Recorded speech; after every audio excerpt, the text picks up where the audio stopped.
एक दूर-दराज के गांव में एक चुड़ैल की कहानी बहुत मशहूर थी।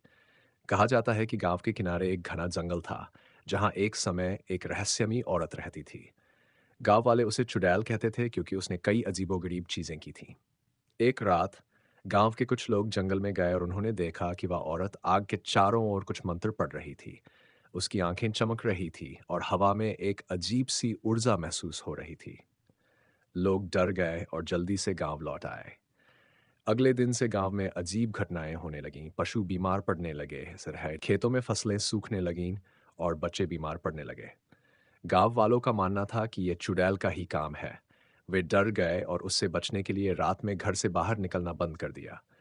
उन्होंने कई बार उसे जंगल से निकालने की कोशिश की, लेकिन वह हमेशा बच निकलती थी। कुछ लोगों ने यह भी बताया कि उन्होंने रात में उसे गांव में घूमते देखा है, लेकिन दिन में कभी नहीं। कहानी यह है कि एक दिन गांव के एक बहादुर व्यक्ति ने उस चुड़ैल से मिलने का फैसला किया। वह रात में जंगल में गया और चुड़ैल के पास पहुंचा। उसने उससे पूछा कि वह गांव में इतनी मुसीबतें क्यों ला रही है।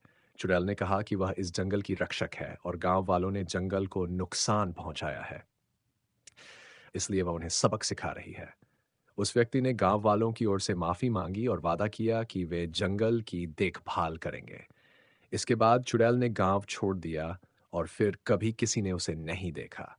लेकिन उसकी कहानी अब भी गांव में मशहूर है और लोग उस कहानी को सुनकर रात में जंगल में जाने से डरते हैं।